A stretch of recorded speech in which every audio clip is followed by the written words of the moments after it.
the scene there. NBC4's Ted Hart will be joining us in just a minute. He's at the FOP Capital City Lodge with details about this. Now, this decision coming just weeks after Columbus Police Chief Kim Jacobs recommended just a suspension for Officer Rosen. That decision ultimately not gone with, as they have now decided to fire him. Yeah, it was just within the last hour we learned that Officer Rosen would be fired by the city of Columbus. Mayor Andrew Ginther released a statement regarding the discipline, and we're going to listen in now to this news conference. Well, thank you very much for being here this evening. I'd like to make a few statements about an activity that happened today.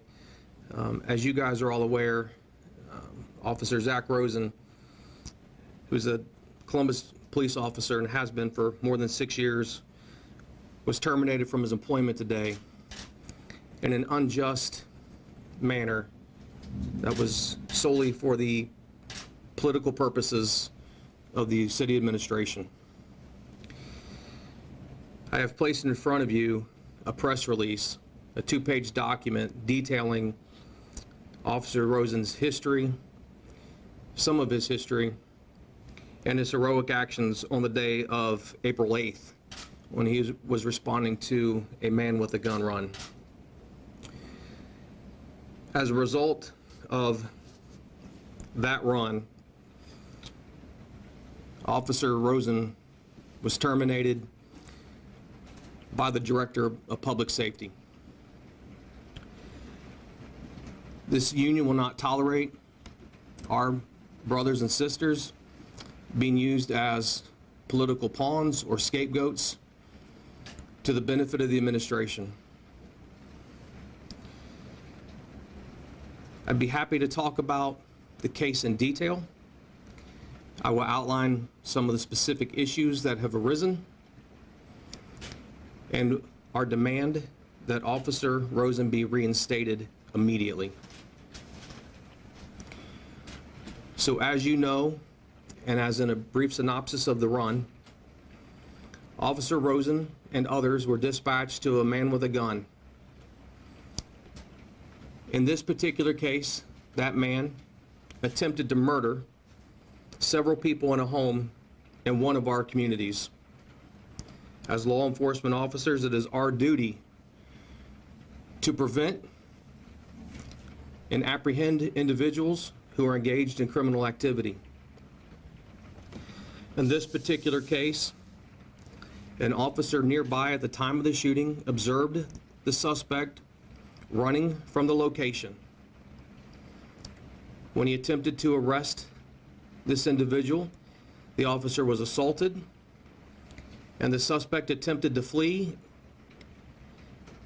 and run at large in the community. As the officers continued to pursue him, the individual fell to the ground, where one of the officers was able to begin an apprehension. During that apprehension, the suspect resisted arrest and attempted to pull the gun from his pants pocket, where we believe it was his intention to kill the officer. The other officers in the area, including Officer Rosen, observing this behavior, immediately intervened as they're trained and instructed to do, and as quite frankly they're obligated to do, at which time he used the minimum amount of force necessary to ensure the effective arrest of the suspect. At the conclusion of that arrest, Officer Rosen reported his use of force, and the suspect was charged with a multitude of crimes, including discharging a firearm into a habitation, weapons under disability, possession of a stolen firearm, possession of controlled substances, drugs of abuse, and a host of other charges related to his resisting arrest. It should be noted, as I stated, that he was charged with weapons under disability because he was a convicted felon and was prohibited from having a firearm, in addition to having drugs of abuse on his person.